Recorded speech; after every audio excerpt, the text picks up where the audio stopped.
Hey y'all, Pastor James here with the next exciting chapter of our daily Bible study on the book of Genesis. Now remember, there's 50 total chapters. We're almost at the end because today we are on chapter 49. Genesis 49 records Jacob's final words to his sons before his death. These are not just blessings. They are prophetic declarations that reveal the future of the tribes of Israel. Through these poetic pronouncements, Jacob lays the foundation for Israel's national identity, pointing to both near-term history and long-term messianic hope. So let's now dive into the chapter and find out what Jacob says to each of his sons.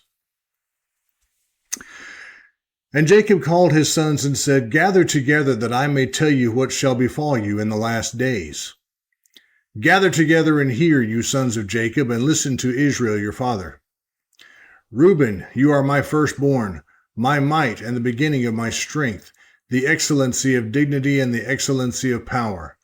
Unstable as water, you shall not excel, because you went up to your father's bed, then you defiled it. He went up to my couch. Simeon and Levi are brothers, instruments of cruelty are in their dwelling place. Let not my soul enter their council. Let not my honor be united to their assembly. For in their anger they slew a man, and in their self-will they hamstrung an ox.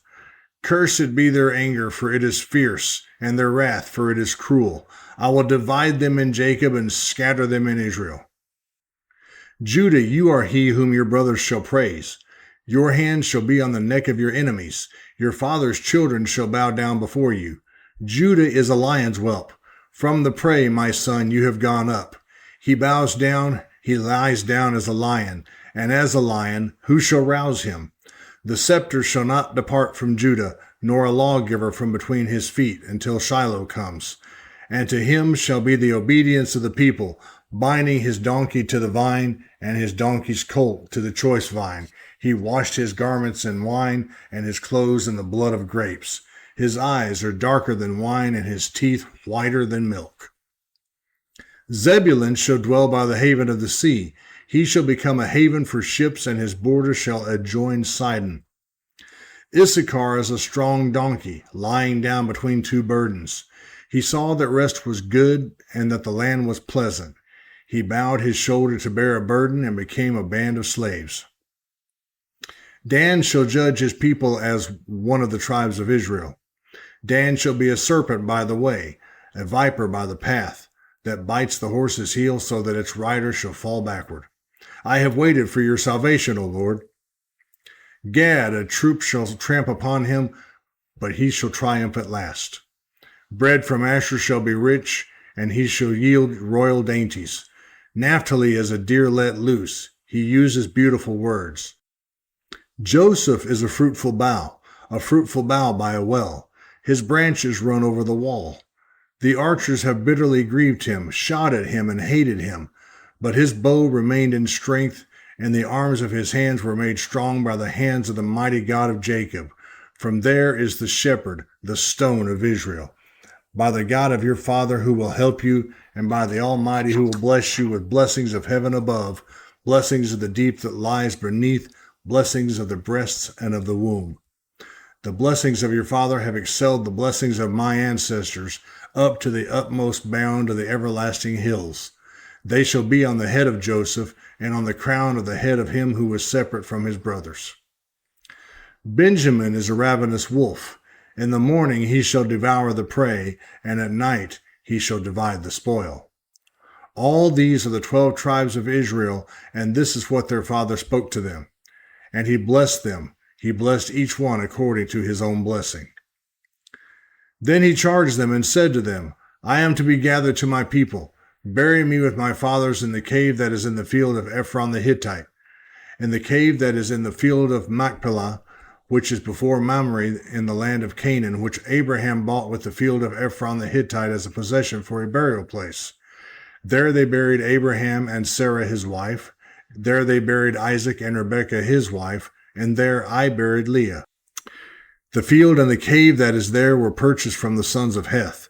And when Jacob had finished commanding his sons, he drew his feet up into the bed and breathed his last and was gathered to his people.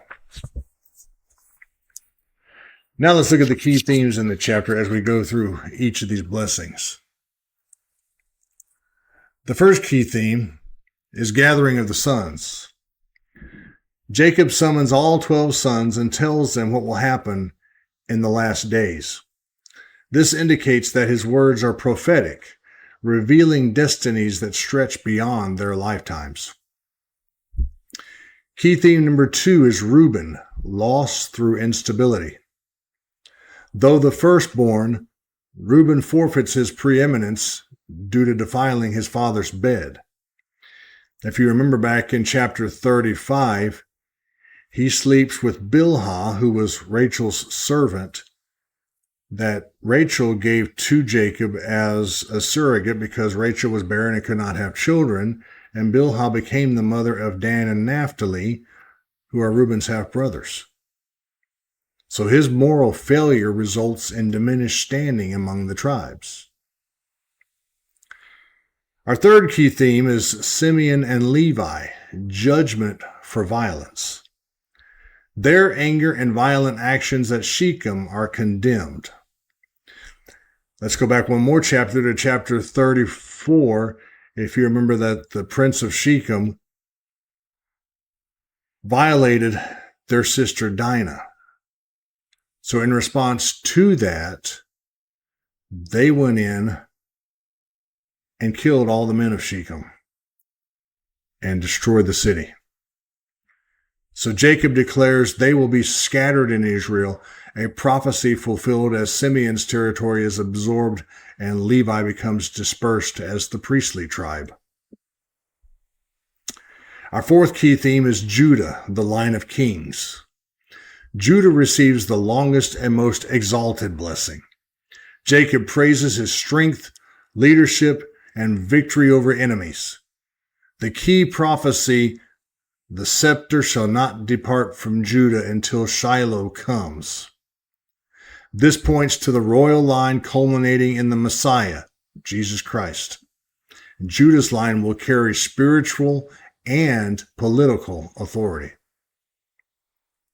Our fifth key theme is Zebulun and Issachar, roles in the land.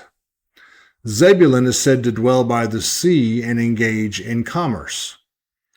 Issachar is likened to a strong donkey bearing burdens, indicating servanthood and submission.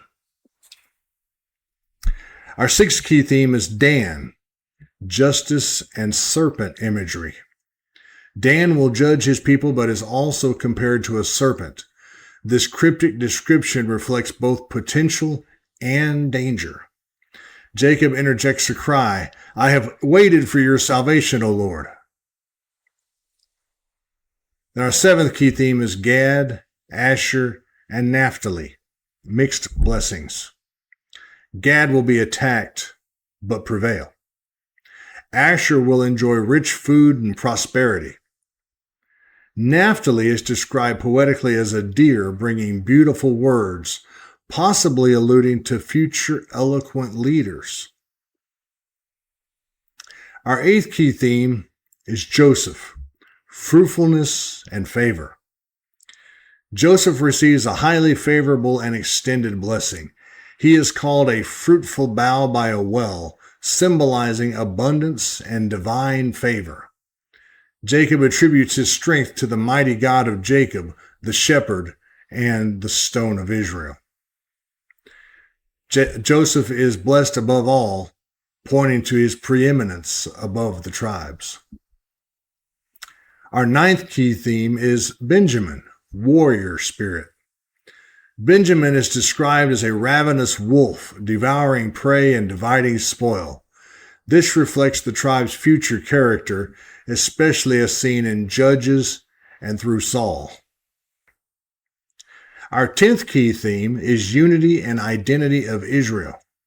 These blessings affirm the 12 tribes as a united family with distinct roles and futures.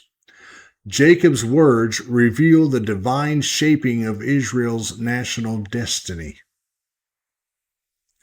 And then our 11th key theme is Jacob's final instructions.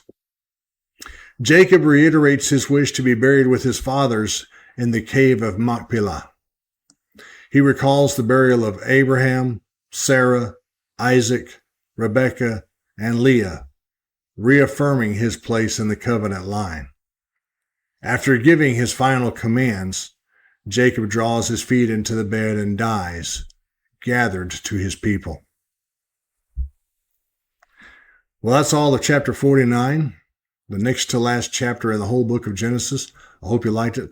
Very, very important chapter in the fact that this is Israel blessing all of his sons, which are in fact the 12 tribes of Israel, which will become the nation of the Israelites there in Egypt where they all now live. So I hope you liked it. If you did, hit the like button, subscribe if you have not done so already, and leave me a comment or two. Let me know how you liked it and if you have any questions or anything. Until we meet again for the last and final chapter, take care of yourself and God bless you.